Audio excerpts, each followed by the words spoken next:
medyo maaraw. Medyo maaraw.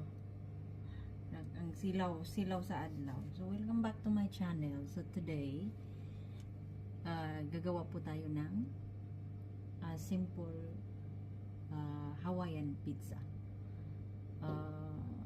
Kasi yung anak ko, nag-crave siya, nagtanong siya ng pizza, Hawaiian. Favorite niya yung Hawaiian pizza. So, usually, bibili lang ako ng ready-made na sa shop. Ilagay lang sa oven. Tapos yun na. Pero ngayon, wala ako. Tapos gusto niyang kumain. Itamang-tama na naggawa ako ng dough. So, tabi ako ng kunti na dough para sa pizza niya. At, alam niyo ba, wala ako yung tomato sauce. So, anong gagamitin natin ay, alam niyo ba ano to? Ketchup. Because why not? So, ketchup yung gagamitin natin. Kasi nga, mabilisan, di ba? So, meron tayong ditong, pineapple, ham, at saka, cheese na ginunting-unting ko kasi wala ko yung shredded cheese. So, bakit ba? Para-paraan. Para gawa ng pizza para sa anak. 'Di ba? Alright. Na tayo. Mag-start na. Let's start. Yay! Para sa anak, gagawin lahat. Okay. Ito na yung dough natin. So, yung oven ko ay maingay.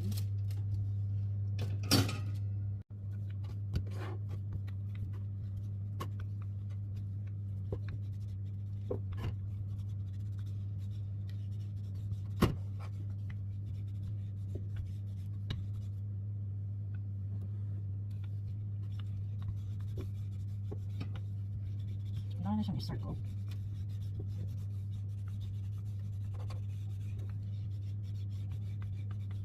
Hindi na circle.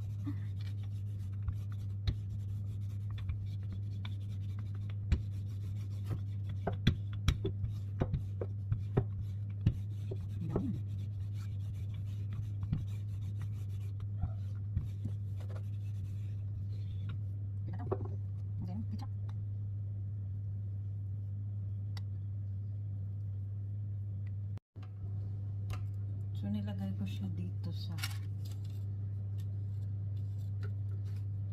anong tawag nito? Nilagay ko siya dyan para ready na.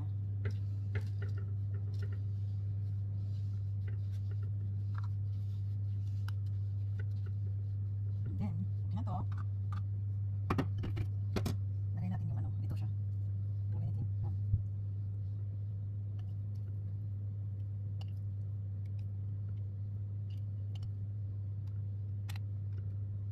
Ito, pineapple.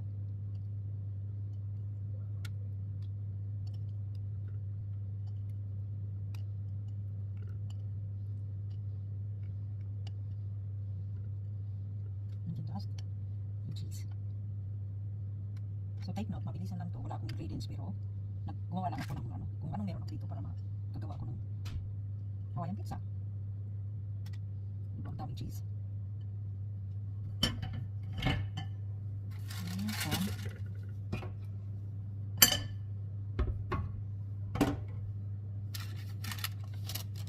Ready na siya sa oven.